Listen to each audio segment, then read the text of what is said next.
Tomato market yard నుండి బ్రహ్మం గారి గుడి వరకు జరిగేటువంటి డ్రైనేజ్ కాలువ మాస్టర్ ప్లాన్ కి వ్యతిరేకంగా నిర్మాణం జరుగుతుందని గత కొద్ది రోజులుగా భారత కమ్యూనిస్టు పార్టీ సిపిఐ ఆందోళన కార్యక్రమాలు సంబంధిత అధికారులకు వినత పత్రాలు కూడా చేశాం.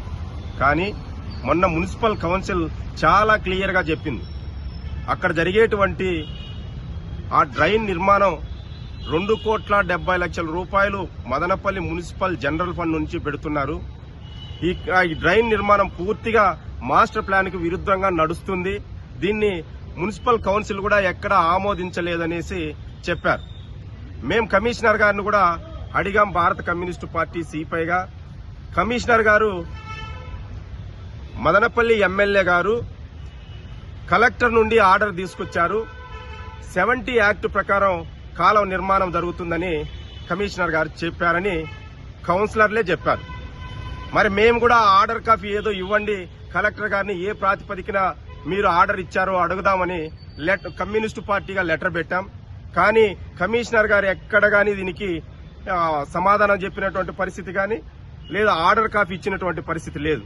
ఈ నేపథ్యంలో ఈరోజు అన్నమయ్య జిల్లా కలెక్టర్ గారికి వినత పత్రం ఇవ్వడానికి సిపిఐ పార్టీ నాయకులు కూడా రావడం జరిగింది. కలెక్టర్ గారు లేనటువంటి నేపథ్యంలో జాయింట్ కలెక్టర్ గారికి కూడా మా వినతను అందజేయడం జరిగింది. మేము సిపిఐ పార్టీగా అడిగేది ఏమంటే, కలెక్టర్ గారు 70 యాక్ట్ ప్రకారం ఇచ్చారంటే మరి ఎలాంటి విపత్కర పరిస్థితుల్లో ఆ రోడ్డు ఉంది, లేదు ఆ రోడ్డు సైడ్ ఏదన్నా పెద్ద పెద్ద భారీ నీటిపారుదల ప్రాజెక్టులు ఏమైనా ఉన్నాయా? పోలవరము, బనకచర్ల, లేదంటే వెలుగోడు ఇలాంటి ప్రాజెక్టులు ముప్పు ప్రాంతంగా అదేమన్నా ఉందా? మరి 2,70,00,000 రూపాయలు ప్రజలు కట్టేటువంటి పన్నులకి ఏ ఒక్క అధికారికి మీకు బాధ్యత లేదా? మరి ఎలక్టెడ్ బాడీ మున్సిపల్ కౌన్సిల్ 35 మంది కౌన్సిలర్లకి అది అంత ప్రమాదకరమైనటువంటి ప్రాంతం అయితే మరి కౌన్సిలర్లు గుర్తించరా? కమిషనర్ గారు కౌన్సిలర్లకి కౌన్సిల్ మీట్ లో చెప్పినటువంటి విషయం ఏమంటే, మదనపల్లి ఎమ్మెల్యే గారు కలెక్టర్ గారి నుంచి తీసుకొచ్చినటువంటి యాక్ట్ ప్రకారమే ఇది జరుగుతుంది, మీకు ఆ ఆర్డర్ కాపీ కూడా ఇస్తామని చెప్పారు, ఇంతవరకు మాకు ఇవ్వలేదని ఒక పక్క కౌన్సిల్ చెప్తున్నారు. మేము ఒక పక్క ఆర్డర్ కాపీ ఇమ్మని సిపిఐ పార్టీకి అడిగితే మాకు కూడా ఇవ్వడం లేదు. దీంట్లో ఎమ్మెల్యే గారు పాత్ర ఎంత ఉందో మాకు తెలియదు, లేదు కమిషనర్ గారి పాత్ర ఎంత ఉందో మాకు తెలియదు.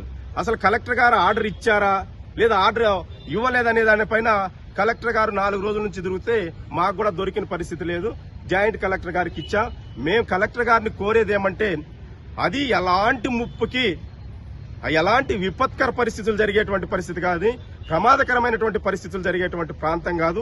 మీరు కావాలంటే విచారించండి. మేము డ్రైనేజ్ నిర్మాణానికి వ్యతిరేకం కాదు, డెవలప్మెంట్ కి అంతకంటే కూడా వ్యతిరేకం కాదు. మాస్టర్ ప్లాన్ ఇంప్లిమెంటేషన్ లో ఉంది. ఇదే ప్రభుత్వం గత సంవత్సరంలో మార్చి నెలలో మాస్టర్ ప్లాన్ జీవోను కూడా తీసుకురావడం జరిగింది. ఈ పట్టణంలో ఎలాంటి నిర్మాణాలు జరిగితే కూడా మాస్టర్ ప్లాన్ నిబంధనలకు అనుకూలంగానే జరగాలి.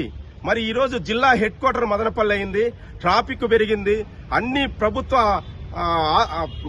ఆఫీసులు కూడా మదనపల్లిలో ఉన్నాయి.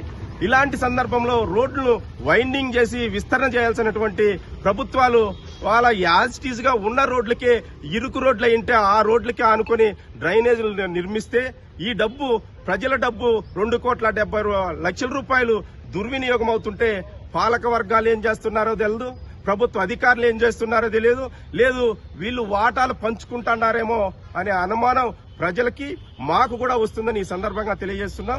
మేము జిల్లా కలెక్టర్ గారిని సవయనంగా సిపిఐ పార్టీగా మేము కోరేదేమంటే, అక్కడ జరుగుతున్నటువంటి డ్రైన్ పైన సమగ్రమైనటువంటి విచారణ జరిపించండి. అది పూర్తిగా మాస్టర్ ప్లాన్ కి వ్యతిరేకంగా నడుస్తుంది. ఆ ప్రాంతంలో రోడ్డు వైండింగ్ జరగాల్సిందే.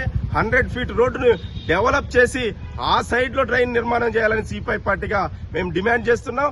లేని ఎడల పెద్ద ఎత్తున ఆందోళన కార్యక్రమాలు కూడా శ్రీకారం చుడతామని ఈ సందర్భంగా అధికార యంత్రాంగాన్ని, అధికారులను హెచ్చరిస్తున్నాం.